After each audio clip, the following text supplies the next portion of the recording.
Welcome to the debate. Imagine looking at a house.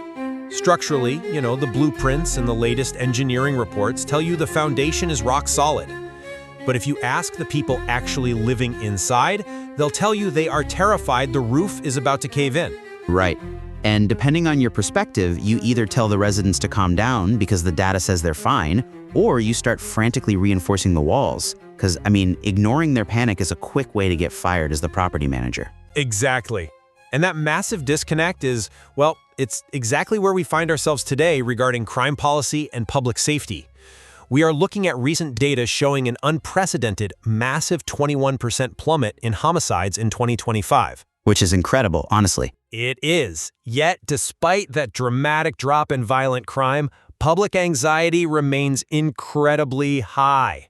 And this contradiction has pushed the conversation way past the old, simplistic tough versus soft binary.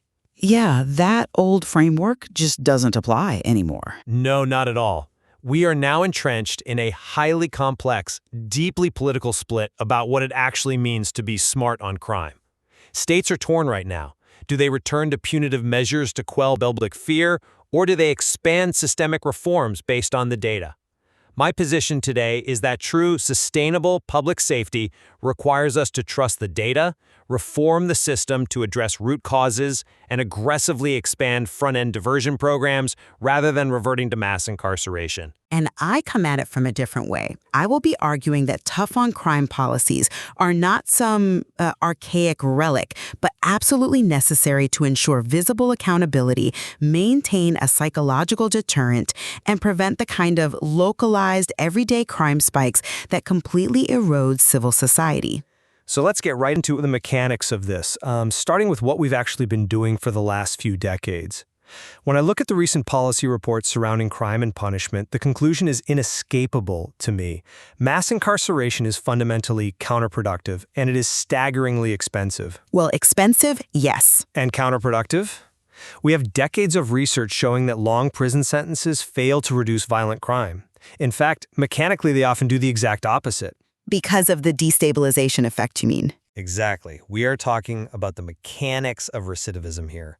When you remove a parent or, a primary wage earner from a household and place them in a facility for 5 to 10 years, you aren't just punishing an individual. You are actively manufacturing the poverty, the trauma, and the community instability that leads directly to the next generation of crime. You're guaranteeing the cycle continues. Furthermore, we can't talk about this without confronting the systemic inequities baked into this model. Right, the racial disparities. Yes. The United States continues to incarcerate Black and Latino individuals at disproportionately high rates. We are treating underlying social conditions like underfunded schools and lack of economic opportunity with prison cells. The evidence overwhelmingly supports front-end diversion programs. Treating mental health and substance abuse before a person ends up in a holding cell is how we actually reform the system and build safety that lasts. I hear the structural argument. I do. And the concerns you raise about community destabilization are absolutely valid. But, that philosophy hits a wall when we look at the actual street-level mechanics of why the justice system exists in the first place. You're bypassing the immediate fundamental purpose of the law, which is deterrence and accountability. Okay, but let me just frame this. I present the case for punishment not out of a desire for cruelty. Nobody wants to just warehouse human beings for the sake of it. But it is an essential societal mechanism. But how does visible punishment actually make us safer if it destabilizes the very community it's supposed to protect? Because visible punishment provides a necessary societal payback, for lack of a better term, for the harm caused to victims. We have to remember the psychological root of the justice system. It is a mechanism for the state to handle retribution so that individuals do not resort to private vengeance. You're talking about the social contract. Exactly. If the state does not visibly, predictably punish transgressions, the social contract breaks down. People take matters into their own hands, or they just completely disengage from civic life. We are seeing the limitations of systemic reform right now in real time. Where exactly are you seeing those limitations? Look at the cities that have implemented these highly touted progressive policies over the last few years. We're talking about jurisdictions eliminating cash bail entirely. or, local prosecutors publicly announcing they will refuse to prosecute minor offenses like fare evasion or low-level retail theft. What happens mechanically? They experience distinct, undeniable spikes in localized crime. You cannot engineer a safe society by simply deciding to stop enforcing the rules. The public needs to see consequence. I see why you think that, but let me give you a different perspective on how deterrence actually functions on a psychological level. Because this moves us from broad philosophy into the actual mechanics of why someone commits a crime, or, more importantly, why they don't. Okay, I'm listening. The behavioral research consistently shows that it is the certainty of being caught that acts as the primary deterrent, not the severity of the punishment. Let me make sure I understand your distinction there. You're saying a 90% chance of a $50 fine works better than a 5% chance of 10 years in prison. Exactly. Human beings, especially those in desperate situations or acting impulsively, do not process long-term, abstract consequences well. If a person believes there's a police officer around the corner and they will definitely be caught, they won't commit the act, even if the punishment is just a night in a holding cell. Right. But if they believe they may be caught, they will risk it, even if the punishment on the books is a mandatory 20-year sentence. Therefore, relying on harsh, severe sentencing is an incredibly inefficient tool. It's a sledgehammer being used where we need a scalpel. It doesn't deter the crime, it just destroys the person after the fact. That's a compelling argument regarding certainty versus severity. I agree that certainty is the ultimate psychological deterrent. But have you considered what is actually required to guarantee the certainty of being caught? Well, enforcement. Right. Certainty requires a robust, active police presence. You need officers on the street, making stops, investigating minor infractions, and maintaining physical order. Which comes with its own massive set of community tensions. I mean, we've seen the pushback against over-policing. Yes, but here is the mechanical problem we are facing right now in 2026. The reality is that the very reform rhetoric you're championing has caused a severe shortage of police officers. You think the rhetoric caused the shortage? The municipal data highlights it. Progressive rhetoric has, in many cases, emboldened defenders while simultaneously making police officers highly hesitant to perform their duties. They are terrified of negative public portrayal or facing severe legal accountability from making a split-second mistake while doing their jobs. We have record numbers of early retirements in law enforcement. So, if progressive policies have effectively removed the proactive police presence from the equation, you have completely eliminated the certainty of being caught. Okay, so what you're saying is that because we have fewer officers on the street, the certainty of getting caught is gone. So society is forced to rely on the severity of the punishment to do the heavy lifting. Precisely. Without police to ensure certainty, severity becomes the only lever left for deterrence. If the odds of getting caught drop from 50% down to 5%, the penalty must be exceptionally high to balance the psychological equation for the would-be offender. I'm not convinced by that line of reasoning because, well, you're suggesting we compensate for a dysfunctional policing model by just turning up the dial on human suffering. I wouldn't call it human suffering. I'd call it consequence. But let's look at this practically. If a community is already economically and socially destabilized, high unemployment, underfunded services, isn't applying draconian sentences to minor offenses like trying to cure a fever by putting the patient in a freezer?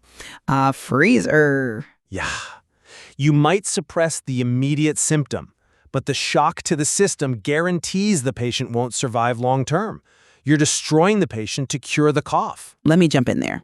That's a great analogy, but let's adjust it a bit. Putting the patient in the freezer sounds extreme, but what if the fever is contagious? What if the fever is causing the patient to actively harm the people around them? Well, that's a fair pushback. A localized crime wave absolutely has a contagion effect. Right. Sometimes you need to rapidly cool the system down to prevent a total collapse of the hospital ward. Yes, a severe sentence is a shock to the system, but when deterrence fails, when the certainty of getting caught vanishes, the entire community becomes a victim to the resulting chaos. You say severity is an inefficient sledgehammer, but when officers are retreating from proactive policing, severity is the only tool keeping the social order from completely fracturing. But that assumes that the only way to establish social order is through the threat of state violence or imprisonment. And that brings us to the raw economics of how we handle lower-level, everyday offenses. Because deterrence is so heavily tied to community stability, we have to look at the efficacy of diversion. We can't just talk about policing. We have to talk about what happens the moment an arrest is made. You're talking about front-end diversion for drug and mental health offenses. Yes, the economic data supporting front-end diversion is staggering, and I really want to explain exactly how it works. Recent economic studies show that diverting individuals with mental health or drug issues into treatment facilities instead of jail is profoundly more effective at reducing repeat offenses. Okay. Explicitly, for every $1 spent on rehabilitation, the system saves more than $4 in future reincarceration costs. Walk me through that math, because a 4-to-1 return on investment sounds almost too good to be true. How exactly is that $4 saved? It comes down to avoiding the massive, hidden administrative costs of the justice system. When you spend $1 to put someone in a dual diagnosis treatment bed, you are treating the root cause. If you don't do that, the person commits a crime to feed a habit or out of a mental health crisis. Now society is paying for the police officer's time to arrest them. We are paying for the court-appointed public defender. The trial costs? Exactly. We are paying for the judge and the court staff. We are paying the exorbitant daily rate to house them in a local jail, which can be hundreds of dollars a day. If they have kids, society might now be paying for the foster care system to take those children. Yeah, the ripple effect. By treating the issue up front, you avoid that entire multi-thousand-dollar bureaucratic cascade. If we are talking about what makes rational long-term sense for a society, how can we possibly justify ignoring a policy that heals the individual, reduces future crime, and saves the taxpayer $4 for every dollar spent? Well, the math is logically sound on paper. I understand the 4-to-1 return on investment for rehabilitation, but does that equation account for the immediate psychological cost to public trust? Because I don't think you can put a dollar figure on civic cynicism. What do you mean by civic cynicism? Let's go on this in a real-world example. It's the broken windows theory manifesting in real time, the idea that ignoring small signs of disorder signals to the community that no one is in charge, which invites more serious crime. Right, Wilson and Kelling. Yes. So, if you are an everyday commuter paying your $3 fare every morning and you watch someone jump the turnstile with zero consequences right in front of a transit cop, because a local prosecutor has decided that law is no longer a priority, it breeds deep cynicism. I see. It signals a breakdown of the social contract. It tells the law-abiding citizen, you are a sucker for playing by the rules. Doesn't that erode the perceived legitimacy of the law entirely, creating a cascading effect that costs society far more than $4? That's an interesting point, though I would frame it differently. I don't think treating a root cause ignores the law. I think it evolves it. Let's stick with your commuter example. When someone jumps a turnstile because they are unhoused and suffering from untreated schizophrenia, arresting them and prosecuting them for fare evasion is exactly what I mean by spinning our wheels. But the commuter just sees a broken rule. I know, but it costs the city thousands of dollars in policing, court time, and jail space, only to release them 48 hours later back to the exact same turnstile with the exact same untreated illness. The public trust isn't bolstered by watching the state execute a remarkably expensive, entirely futile cycle. True accountability is recognizing that the turnstile jumper needs a social worker and a bed, not a holding cell. I'm sorry, but I just don't buy that the commuter sees it that way. The public trust is absolutely bolstered by seeing the state enforce basic standards of behavior. You are looking at the individual jumper.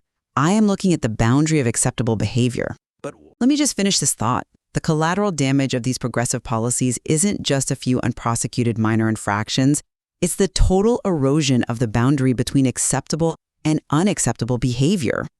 When the state stops responding to everyday violations because they are focused entirely on root causes, the public feels abandoned. But we have to look at the macro-level reality of what these policies are actually producing right now in 2025 and early 2026. The data directly contradicts the narrative of spiraling chaos that you're describing. Homicides plummeted by 21% in 2025. Which is a staggering number, I concede that. It's a massive objective win for public safety, and it is occurring simultaneously with a fragile but notable bipartisan consensus on ending mass incarceration. If we look at the legislative reports, the First Step Act passed in 2018 planted a seed that is still driving positive state-level reforms today. And for our listeners who might not be in the weeds on federal policy, remind us of the core mechanism of the First Step Act. Essentially, it was a rare bipartisan effort that recognized we couldn't just lock our way out of the problem. It reduced certain federal mandatory minimum sentences and expanded early release programs for inmates who actively participated in recidivism reduction programming. Right. It shifted the focus slightly from pure punishment toward rehabilitation. And that philosophy has trickled down. We have states acting as laboratories of democracy right now. Connecticut is ending solitary confinement. New York and Connecticut are making prison phone calls free. Free phone calls are an interesting data point because, most people would assume that's just a taxpayer giveaway. It sounds small, but the psychological mechanism is profound. If you charge exorbitant rates for prison phone calls, you cut an inmate off from their family. When they are finally released, they have no support network, no landing pad, and the desperation that leads to reoffending is at an all-time high. By making those calls free, you maintain family ties, which data shows is one of the strongest predictors of successful reentry. These are data-driven, humane policies happening at the exact same time violent crime is dropping. The system is working.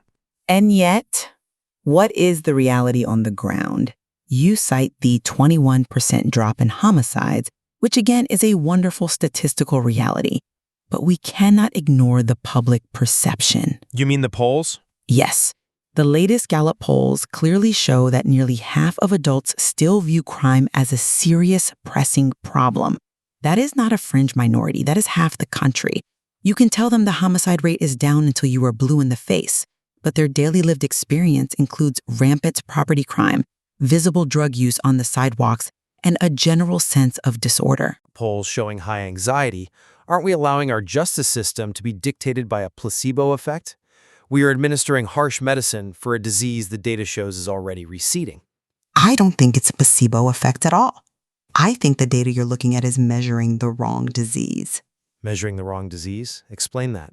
Yes, homicides are down, but statistically speaking, homicides are an extreme outlier in the spectrum of human behavior. The vast majority of people will never witness a murder. Thankfully. Exactly. The disease that citizens are feeling isn't necessarily violent crime. It's the erosion of daily predictable order. It's the small business owner dealing with repeated, unpunished shoplifting until they are forced to close their doors. It's the commuter dealing with chaotic, unpredictable behavior on the subway platform. You're measuring the survival rate of the hospital, but the patients are complaining that the waiting room is on fire. I see the point, but... And this very real fear is causing states to double down on tough laws. It is driving new federal directives that are currently favoring harsher charges for certain offenses. You cannot govern a democracy by telling the electorate that their anxieties are statistically invalid. The demand for harsher charges isn't a placebo response, it's a desperate plea for the restoration of boundaries. But treating symptoms without curing the disease is exactly why we ended up with the highest incarceration rate in the world in the first place. We have spent decades applying the harsh medicine of severe sentences and zero-tolerance policing. The result wasn't a utopia of predictable order. No, but The result was devastated communities and systemic racial disparities that we are only just beginning to untangle. Sustainable public safety has to lie in structural reform. It has to rely on data-driven diversion. We have the proof that every dollar spent on treatment saves $4 in the long run by keeping people out of the expensive court system.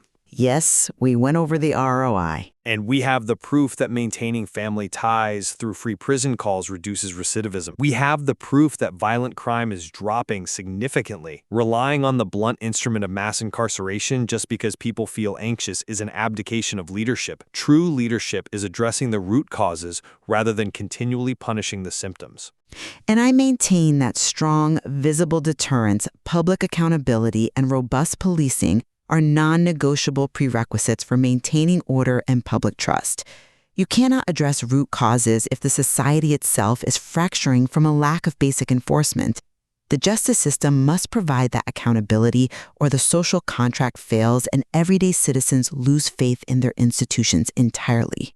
Even if it goes against the statistical drop in crime? The fact that states are still passing tougher laws and new federal directives are favoring harsher charges proves that the public appetite for visible justice hasn't disappeared just because homicides dropped.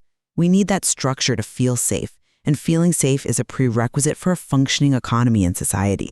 Well, it is deeply fascinating how the exact same data points, the dropping homicide rates, the rise in diversion programs, can lead us to such profoundly different philosophies of governance. But I do think there are areas of convergence here. We both clearly acknowledge the immense complexity of navigating this modern landscape. We both agree that the archaic, tough versus soft binary is entirely insufficient for the challenges we face in 2026. Absolutely. The reality is incredibly nuanced. Whether we agree on the solution or not, we both recognize this profound, almost paradoxical tension between the promising 2025 data showing violent crime dropping and the undeniable, lingering public anxiety that continues to drive state and federal policy. You can't just legislate away human fear. No, you really can't. It brings us back to that invisible foundation we talked about at the beginning of the hour. The structural engineers are looking at the 21% drop in homicides, looking at the success of the First Step Act, and declaring the house stable. Meanwhile, the people living inside feel the floorboards shaking from daily disorder and are demanding more support beams. Balancing the statistical realities of systemic reform with the psychological necessity of public safety requires constant, rigorous scrutiny. Very true. The policies are going to continue to evolve. The state laboratories will keep running their experiments, and the data will keep rolling in. And it requires accepting that maybe the engineers and the residents are both seeing something true. You can't fix the foundation if the residents have already abandoned the house. That is incredibly well said. It's an ongoing negotiation between what works on a spreadsheet and what works on the street. It's a delicate balance, and there is certainly much more to explore as we watch these state and federal shifts unfold over the coming year. Thank you for listening. Keep questioning the foundation.